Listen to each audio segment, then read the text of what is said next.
my thoughts on Ford taking away the 3.7 for 2018.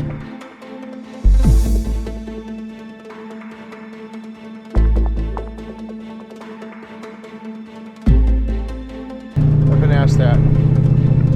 And you know what my thoughts are? Taking off, as far as I'm concerned, is what I don't understand. What's so hard about having 3 engine options on a car?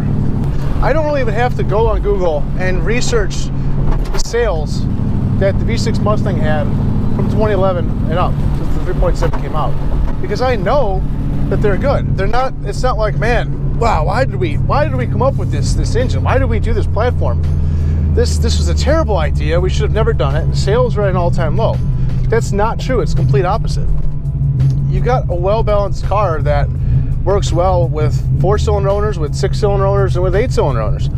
You know, I think it's just as stupid as the idea of them taking away an 8-cylinder and putting, you know, a turbo V6 in place of the 8-cylinder. I don't think it should happen. The Mustang should always have a V8. The Mustang should always have a V6. Now, I don't hate 4-cylinder Mustangs. I really like the old SVO Mustang, actually. If you guys don't know what it is, it's like an 80s Fox body with a 4-cylinder turbo, which was the 2.3, which is a real similar engine to what they used in the Ranger. And there's like the basic 2.3 block that they used back then. It sounded cool. I liked it. You know, I thought it was a cool ass car. But the fact that they're getting rid of the V6, there's only 1 or 2 pros to it. And 1 or 2 pros is that if you know are going to get one now, it's going to be a little bit more special because they're not made anymore. But for the fact that you can't buy a new one,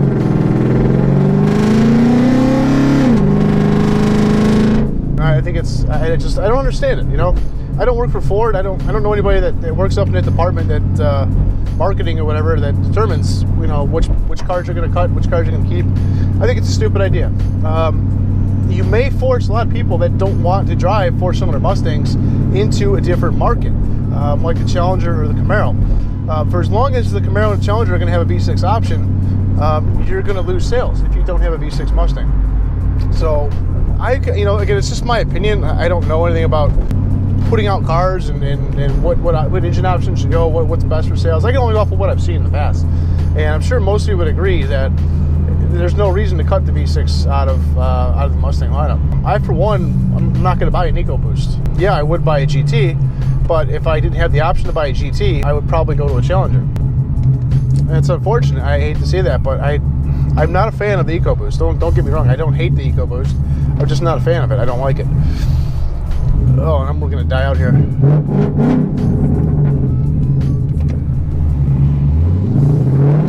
Just really should not have happened.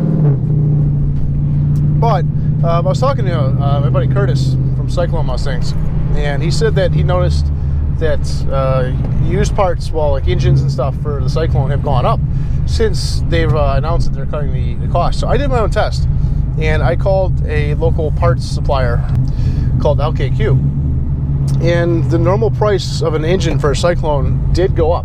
Wanted almost, I think, like $1,500 or $1,600 for a higher mileage 3.7 engine, which is, it's on the higher side compared to what people, you know, have been getting them for. So it's a big, you know, another big downside. You're going to see the cost of engine prices and possibly, you know, well, not Transits, because it's kind of, yeah, Transits too. You're going to see the cost of engine prices go up if you're going to try and get a used engine, because they're not going to be, you know, readily available anymore. They're not being made anymore. I think Ford could have taken this and gone a lot further with it. And really gotten more competitive in that market, but for some reason they don't recognize us as, you know, as any kind of performance category. You know, where they don't do a lot of mods for the 3.7. They never did. They never had aftermarket intakes. They never had an aftermarket bolt-on, you know, like a Road-style supercharger for it. It just shows you the whole way along they never really were interested in going too far with it. Yet there's people that took that platform and went extremely far, and there still are to this day.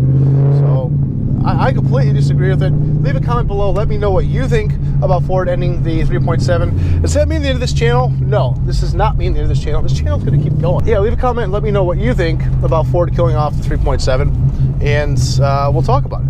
Next video coming up is for you guys who have a lot of questions about Brett's car. A lot of comments on that video. A lot of people wondering what its exhaust setup is and how to get something similar to it.